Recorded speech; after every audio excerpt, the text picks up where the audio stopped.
So this tutorial is to make your very own credit card wallet, as you can see here. It's a little simple thing that you can pop in your back pocket for when you pop to the shops, and it will save me losing my credit card or debit card, which I keep putting in the back of my jeans and then promptly forgetting which pair of jeans I was wearing. So it's a little credit card wallet. It's got a little divider in it, piece of ribbon so that you can put things either side. You might want to fold a piece of fabric and have an extra slot in it for that.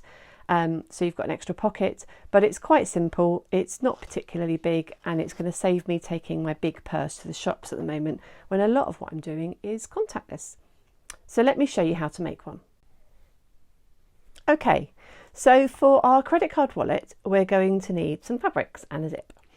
To start off with, we're going to have some fabric pieces which are 5 1/4 inches wide by 3 3/4 inches tall. I've got a cotton canvas weight fabric here for the outside, and then I've cut some patchwork weight cotton, so just 100% cotton for the lining, and because that's a little bit lighter weight, I've just put some interfacing on the back of that. So they're 5 1/4 inches wide by 3 3/4 inches tall. And then in each of your fabrics, you're also going to need a piece for the gusset, the side gusset, and that is 1 3/4 inches wide by 2 3/4 inches tall. You're also going to need a zip. So I've got a zip with a ball and chain pull on it, and that's a 7-inch zipper. So that's stopper to stopper, remember. And then I've also got a piece of ribbon. I'm going to put a little divide in mine, and that piece of ribbon is 5 1/2 inches long. You could use a piece of ribbon, a piece of cotton twill tape, a piece of bias binding, anything that's just kind of long and thin and skinny that can create a divide. You might not even want to put the divide in there. So that's going to go inside. And then I will also need 10 inches of binding. So it might be bias binding that you've bought pre-prepared from the shop. You might make your own piece of bias binding. It might be a piece of cotton twill tape, but 10 inches of something that we can bind the raw edges with when we've finished. So these are the fabrics I've chosen. So let's get started. Okay, so the first job that we have to do is prepare our gusset piece. And we're going to take the 2 small pieces, place them right sides together, and then we're going to sew along the top edge and the bottom edge, so the 2 short sides, using a 1/4 inch seam allowance. So my top and my bottom edge are now sewn, and I'm just going to turn this through to the right side. Teeny tiny bit of fabric. And then I'm going to wriggle it between my finger and my thumb, just to bring that seam right out to the edge. And then I'm going to be top stitching just along those 2 edges to keep that nice and together. And then when I've done that, I am going to fold my gusset piece in half so that my outside fabric is in the middle, like so. And then I'm going to stitch down that fold. Now I'm going to stitch quite close to the edge of the fold, but I want to make sure that my stitching is going to catch the outside of my fabric, my outside fabric, my canvas fabric. So you're just going to need to position your needle so that it's close to the edge, but just a bit inside, that it's going to catch that fabric. Give it one go. If you haven't come far enough in from the edge, then you can just go down it a second time. But yeah, so top stitch across the 2 short edges. And then you're going to fold it in half with the outside fabric on the inside, and you're going to sew down the fold, catching the outside fabric as you go. And that's going to create a kind of a fold in the gusset for us. So here you can see my normal top tip for doing the top stitching, top tips for top stitching, is I'm lining the edge of my fabric up with the centre of my presser foot just here, and then I've offset my needle 2 clicks to the left. So if you've got the ability to offset your needle, sometimes running the edge that you've got to remain parallel with the centre of your foot is a good way of making sure that you create a really nice line of top stitching. Otherwise, I'd be having to use my eye to perhaps try and feed the fabric so that it was only ever just showing on the inside edge of that bit of the presser foot window. So that's my top tip for top stitching. There's top stitching on the short edges, and then there's a crease sewn in that's caught the outside as well. So that's the gusset piece. So next up, we're going to attach our divider to the inside of our credit card wallet. And we're going to position it so that it's about 1 inch down from the top edge. So if you've got a direction on your fabric, make sure you take that into account. So I've just got a ruler and I'm just going to measure 1 inch down from the top and put a little mark, and then do exactly the same this side.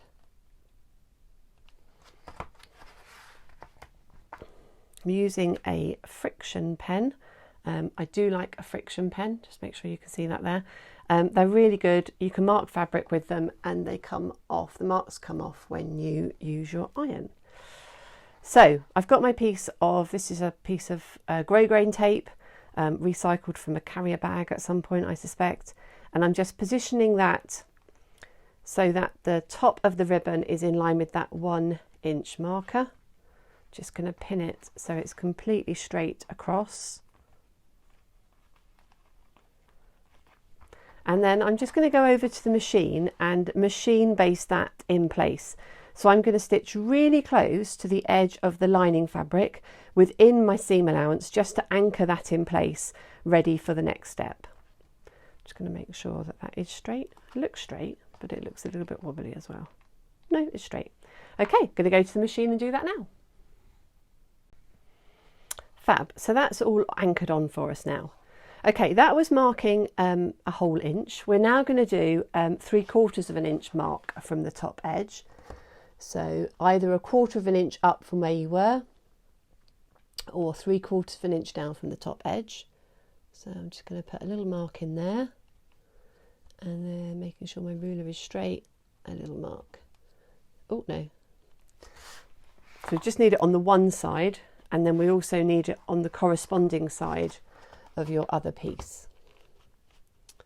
So 3/4 of an inch down is going to be there. So just put them side by side and make sure those markings are level. And then this is where your gusset's going to go. So we're going to pin that so that the top of the gusset is at the line that we've just marked. So 3/4 of an inch down from the top, and I'm going to put a pin in that, but I'm going to put the pin in it really close to the centre fold. So that's that side, and then that's going to get folded back, and then this side's going to get attached. So I'm just going to flip it over, match up my gusset and my marking again, and put another pin in quite close to the centre fold, and then hopefully I can get my machine down there and clear the presser foot and the pin, holding it all in place. So I'm now going to go and stitch the gusset to the 2 lining pieces. Okay, so the next thing we need to do is to put some markings onto our zip. And we're using a 7-inch zipper, which means that from stopper to stopper our zip is 7 inches long. So what I'm going to do is put some markings on my zip, but I'm offsetting my ruler so that my ruler is 1/4 of an inch below where the zip stop is at the bottom of the zip. So I'm just going to mark there. So that's my bottom, if you like. So then 1/4 of an inch is my zip stop. I'm then going to do a mark 3 inches up from the 0 point, the bottom of the ruler, and I'm going to do a mark there.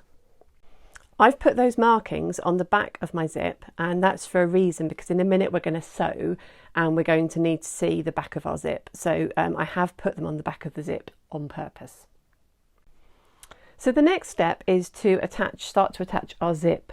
And what I'm going to do is use my zip with the wrong side facing up so I can see my markings. And I'm going to bring my zip along to the short edge, and I'm going to be sewing between the 3-inch marker and the bottom of my zip. So either sew down to the 3-inch and stop there, or start at the 3-inch and sew down the other way. And you should have about 1/4 of an inch seam allowance left at the top up here, beyond your zip. So if I just slide my zip along, you can see I've got my 1/4 of an inch up there. So I'm just going to sew this in place, and I'm going to be looking to just baste this. So I'm going to be sewing within my seam allowance just to anchor the zip in, because I'm going to be attaching the lining in the moment, and that will be the proper line of stitching. So I'm going to take this over to the machine and do that now. Okay, my zip is now attached to my piece of canvas, which is just going to make the next step a little bit easier. So I've got my lining, and this is the top edge of my lining. I'm going to fold my lining together so that my gusset is in the middle, and then I'm going to take the piece which doesn't have the divider on it and just pull it off to the side, like so. And then that is what I'm going to lay down on top of my zip. So that is going to go down on top of my zip. And I'm just going to clip that or pin it in place. Couple of patchwork clips.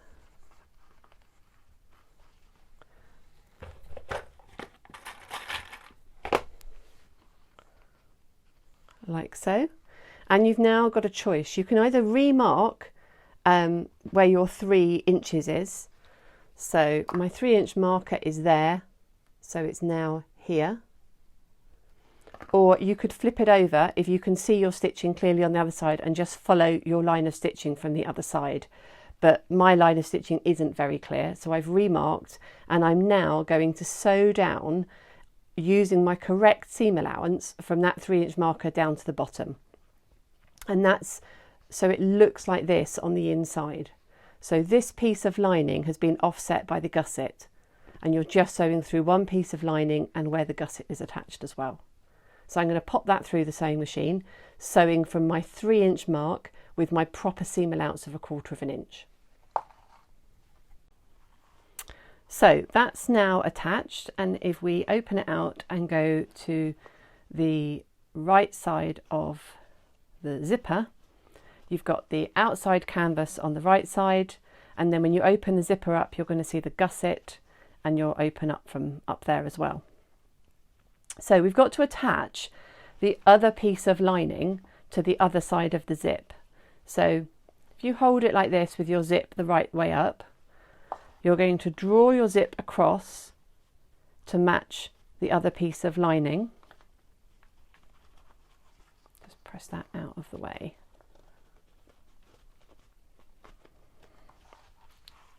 Put your other outside piece of fabric on top and draw your lining fabric up to meet it. So I'll just clip this again, and then I can show you. So again, you could do this in a 2-step process if you wanted to, just like we did a moment ago, but I'm going to do it in one this time. So I've got my outside piece on the right side of the zip, and on the wrong side of the zip I've got my lining piece, but I've got my gusset in there as well. Okay, so I'm just going to show you that again. On the outside of my zip, so the side where the pull is, I've got my outside fabric showing, and at the back of the zip I've got my lining and the gusset going over the back of the zip. So I'm just going to do my 3-inch mark, and I'm going to sew from my 3-inch mark down to the bottom. So I'm just going to find my 3-inch mark on my zip,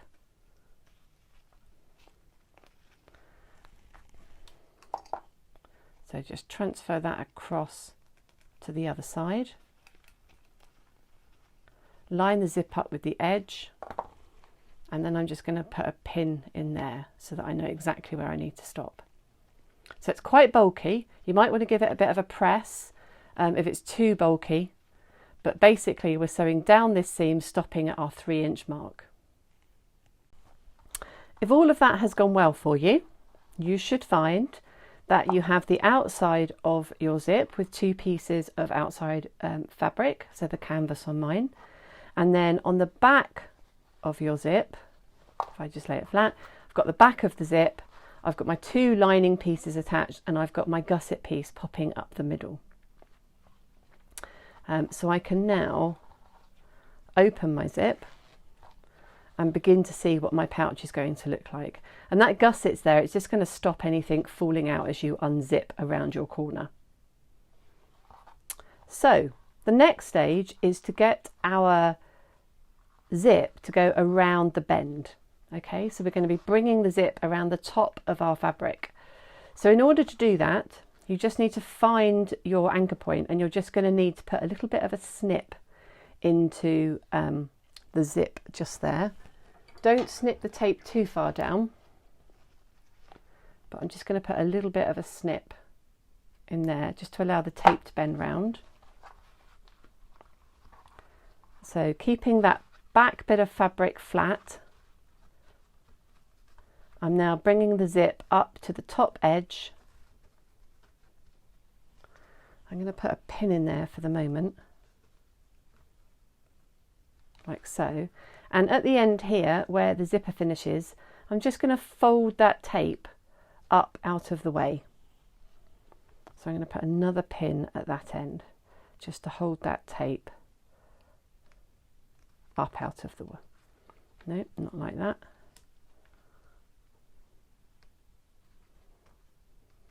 Like that. Okay, and then I need to bring this bit of lining, so the lining that's directly behind it, over on top. So you're going to be pushing all of this down out of the way.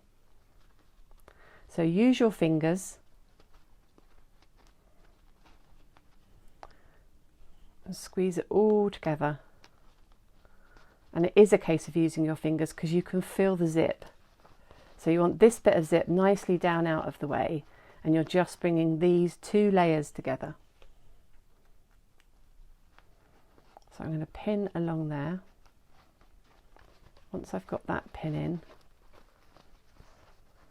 I can slide out the other pin that was holding it all for me, particularly long pin, and then I can just carry on pinning along that top edge, remembering that I'm going to pin that tape up out of the way.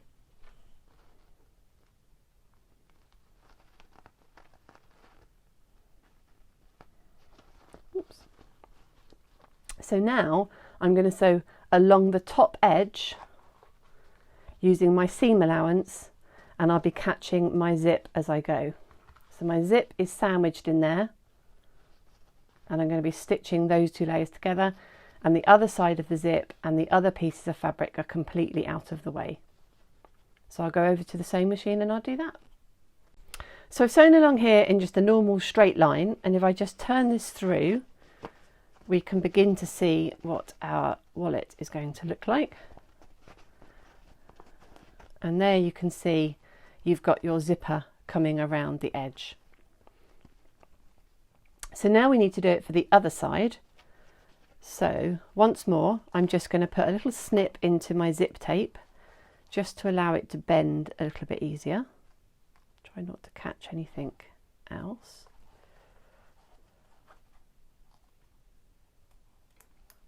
Like so.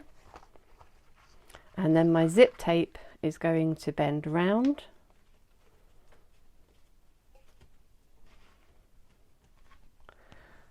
I'm going to put a pin in to anchor it.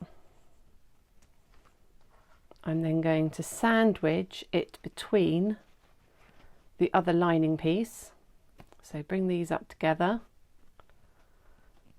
and start to pin them together. And then at the end, I will just be folding that last bit of tape up out of the way. So with the zip in on both sides, trim the corners before you turn it through, and then you're just going to top stitch across this top edge here just to hold the fabric back away from the zip. So you can probably see it a little bit easier on this side. Just top stitch along there just to hold the fabric away from the edge. You're going to find it really tricky to come down here, so literally just find a point in the corner and just stop. And then it should be starting to look very much like a credit card wallet. So the last thing to do, or second to last thing to do, is with the zip open, is we're now going to sew our outside edges together. So you've done your top stitching, and I'm now going to clip, and then I'm going to be stitching down my outside edges. So using 1/4 inch seam allowance and matching everything up, so making sure at this side that everything is nicely matched up. you're going to be sewing 1/4 inch seam allowance along the bottom edge and also up the side edge. Oops, bottom edge and up the side edge. And then we'll be trimming that back and binding it. So we're very close to finishing now. So I'm going to go over to the machine and do that, and then I'll come back and show you regarding the binding. So I've stitched all the way around the 2 sides, and I've also just trimmed off any mess, and I've slightly curved my corner there, as you can see. Now I've got some cotton tape that I'm going to be using for my binding. So I'm going to start up here in the top right corner with the zip coming across and down the left. And I'm just going to position that so about half the tape is hidden, fold the top over and then fold that in on itself. Like so. So you get a nice finish like this at the top. And I'm just going to put a clip in there to hold that. And then I'm just going to feed my tape down the side. If you've got a piece of cotton bias binding, you could always have folded it in half so that you know that your centre fold is going down the edge. This tape has got a change in the weave, so I can more or less make sure that I'm doing it down the centre. So that's a couple of clips in there. I'm going to come round my curve. I'm not going to do anything with the curve at the moment. I'm just going to carry on pinning or clipping down this side. And when I get to the end here, I'm going to do exactly the same, fold over, and then having folded that over, fold it in on itself, like so, and then just have that coming around. Oops. As well. These patchwork clips are priceless for jobs like this. It would be so much more painful to try and pin it all. So this is going to hold it in place for me as I'm stitching. I'm going to have a little tuck in the corner up here. So I'm just going to do a little fold with my thumb.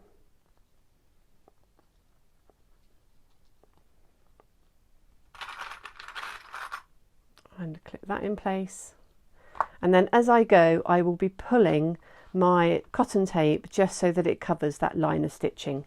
If you find that what you're binding with isn't as deep as it needs to be, you can always trim off some of that seam allowance that you've got.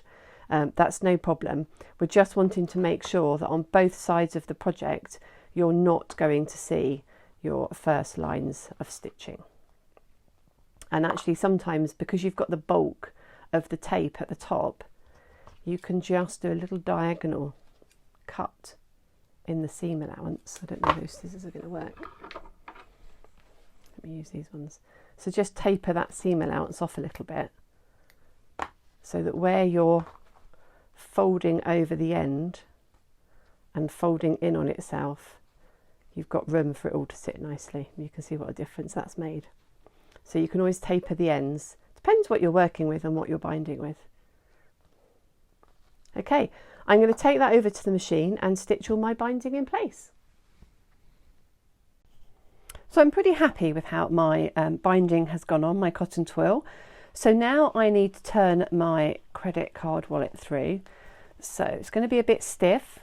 So have a trusty pair of scissors or point turner to hand, just so you can poke out your corners. So I'm just going to put those down inside and give a really good poke to that corner down there. And then I'm just going to do the same, just going to zip that up a little bit and do exactly the same to that corner down there. That looks good. And there we have our trusty credit card wallet. So this is going to go in my back pocket with my credit card, maybe a little bit of cash when I'm just popping to the shops. It could, of course, store all your loyalty cards in it as well. If you've got a big bundle of loyalty cards, they could go inside it. I reckon you'd probably get quite a few in there because of the width of the zip. And yeah, so I hope you've enjoyed that tutorial for your credit card wallet. And I do love to see a picture. So if you have a go at making one, do tag us. We are on Instagram and Facebook, and the tag is @MadeandMaking. Take care.